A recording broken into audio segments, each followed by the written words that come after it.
మీ కథల సమయానికి స్వాగతం. నేను మీ రమ్య. హలో అండి. ఈరోజు మనం పద్మా పైడిమర్రి గారు రాసిన చదివింపులు అనే కథ విందాం. ఏమండి, వింటున్నారా? మనం వచ్చే వారం మా మావయ్య కూతురు పెళ్లికి వెళ్ళాలి కదా, ఏం చదివిద్దాం అని అడిగింది జమున భర్త చంద్రని. మనమేం చదివిస్తాం? పెళ్లి కూతురు అమెరికాలో ఎంఎస్ చేసింది, పెళ్లి కొడుకు ఆస్ట్రేలియాలో ఎంబీఏ చేశాడు. ఇంతకన్నా పెద్ద చదువులే ఉన్నాయి నువ్వు నేను చదివించడానికి అన్నాడు చంద్ర నవ్వుతూ. మరదే, ఇలాంటి కుళ్ళు జోకులు వేయకండి, నాకు నవ్వు రావడం లేదు అంది జమున చిరాగ్గా. అయినా ఎవరికైనా గిఫ్ట్ ఇవ్వాలంటే వెళ్లే ఫంక్షన్ని బట్టి ఆలోచించాలి మనం. నీకంత తెలివితేటలు ఎక్కడున్నాయి? నేను ఆలోచించవలసిందే అన్నాడు చంద్ర. అందుకేగా మిమ్మల్ని అడిగా. నాకు తెలుసండి మీ తెలివితేటల గురించి, ఎప్పుడు మీరేగా చెప్తారు ఏం కొనాలో.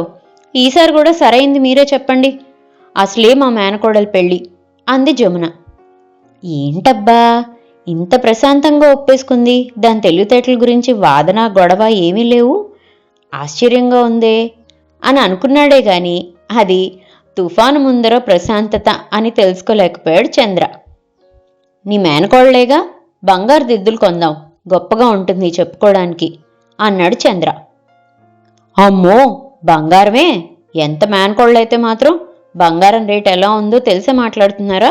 1 గ్రాము కూడా కొనలేం, వద్దు అంది జమున. పోనీ దేవుని విగ్రహాలు వెండి కొందామా, పూజలో పెట్టుకుంటారు అన్నాడు చంద్ర. అయ్యో మీకు అసలు ఏమీ తెలీదు. ఎవరికైనా దేవుడి విగ్రహాలు ఇస్తే దేవుడు మన ఇంట్లోంచి వెళ్ళిపోతాడట, టీవీలో స్వామీజీ చెప్పారు అంది జమున. అవన్నీ నమ్మకూడదే, దేవుడికి కోపం ఉండదు అన్నాడు చంద్ర. నాకు మీ మాటల కన్నా స్వామీజీ మాటలే ఎక్కువ, ఇంకేదన్నా చెప్పండి, ఇది తప్ప అంది జమున. మరింకేమున్నాయి? పూజ సామాగ్రి ఇద్దాం, ఇవిస్తే దేవుడు ఎక్కడికి వెళ్ళడుగా, సరేనా అన్నాడు చంద్ర. ఆలోచన బానే ఉంది, కానీ మొన్న మధ్యన మీ చెల్లి పూజలో వాడుకోవడానికి గంట లేదు వదినా, కొనిపెట్టవా అంది. సరే కదా అని కొనిచ్చా. తర్వాత ఏమందో తెలుసా? వదినా ఇది కొన్నావా కొట్టుకొచ్చావా అంది. ఒళ్ళు మండింది నాకు. అదేమిటి అలా అడిగావు అన్నా కోపంగా.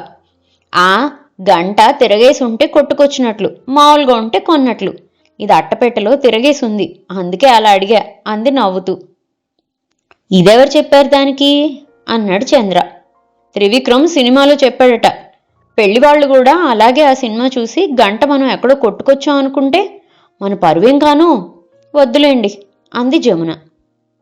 ఇదేంటి ఏది చెప్పినా ఏదో ఒకటి వంక పెడుతుంది అనుకున్నాడు చంద్ర. పోనీ ఇద్దరికి వాచీలు కొందాం, ఇప్పుడు జంట వాచీలు వస్తున్నాయి కదా, ఇద్దరూ ఒకలాంటివే పెట్టుకుంటారు, బాగుంటాయి, సరేనా అన్నాడు చంద్ర.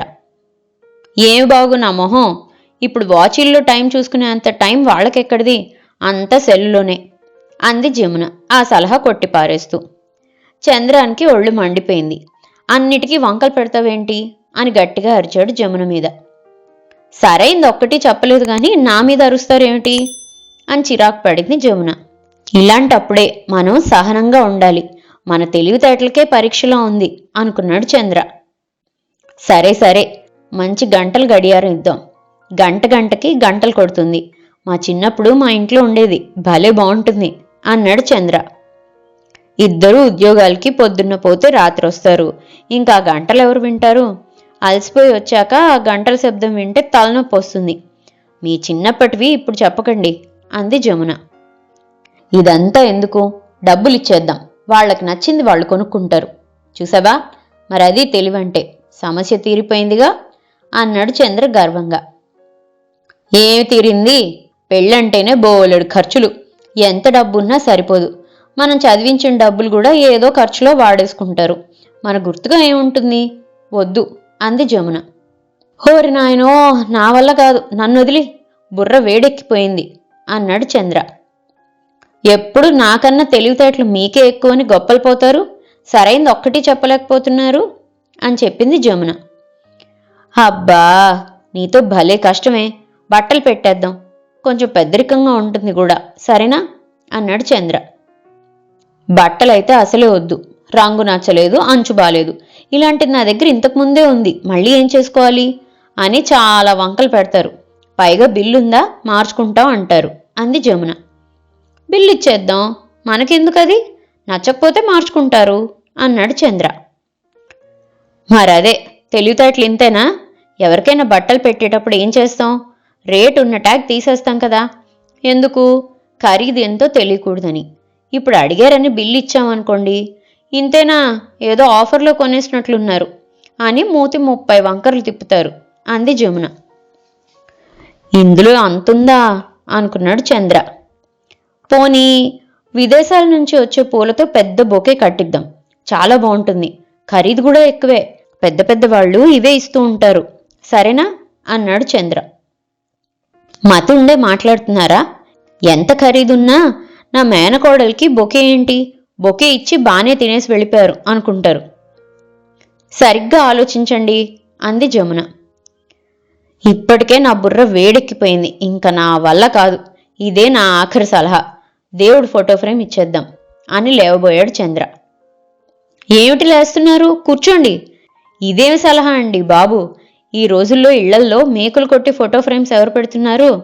అద్దె ఇల్లు అయితే ఇంటి వాళ్ళు పెట్టనివ్వరు, సొంత ఇల్లు అయితే మనమే పెట్టాం. పైగా అవి చాలా బరువు, వాటిని కవర్లో పెట్టుకొని పెళ్లిలో చాంతాడంత లైన్లో నించుంటే చెయ్యి లాగేస్తుంది. లైన్ పెద్దదుంది కదా అని భోజనానికి వెళ్ళామనుకోండి, ఒక చేతిలో ఈ కవరు మరో చేతిలో ప్లేటు పట్టుకొని భోజనం చేయాలంటే విరక్తొస్తుంది అంది జమున. అసలు ఇది సమస్య, ఎక్కడో అక్కడ కిందో పక్కగా పెట్టి తింటాం, బుర్రవాడు అన్నాడు చంద్ర చిరాగ్గా. పెద్ద బుర్ర మీకే ఉంది మరి, దేవుడి ఫోటోలు కింద పెట్టకూడదు అంది జమున. ఇప్పటిదాకా నాకు తెలీలా ఫోటో ఫ్రేమ్స్ వల్ల ఇన్ని ఇబ్బందులా అని ఆశ్చర్యపోయాడు చంద్ర. మీకు తెలీదు గాని మొన్న మన పక్కింటి వాళ్ళ గృహప్రవేశానికి ఎక్కువ మంది దేవుడి ఫోటోలు ఇచ్చేశారు. అన్ని ఏం చేయాలో అర్థం కాక పాపం వాళ్ళు ఎవరో చెప్పారని గుడిలో పెడదామని వెళ్లారు. అంతే, పంతులు గారు అందరికీ ఇదో అలవాటైపోయింది, ఫోటోలు పుస్తకాలు తెచ్చి ఇక్కడ పడేస్తున్నారు అని తిట్టి పంపేశారు.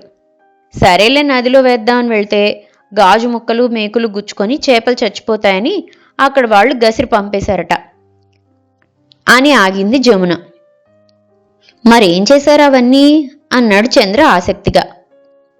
ఏం చేస్తారు, ఎవరు ఫంక్షన్కి పిలుస్తారా అని ఎదురు చూస్తున్నారు, ఎందుకో అర్థమైందిగా అంది నవ్వుతూ.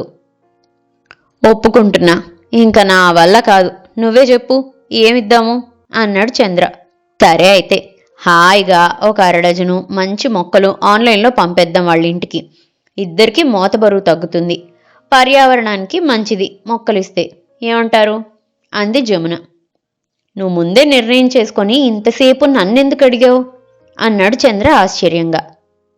నాకేమీ తెలీదన్నారుగా, అందుకే ఇదంతా అంది జమున.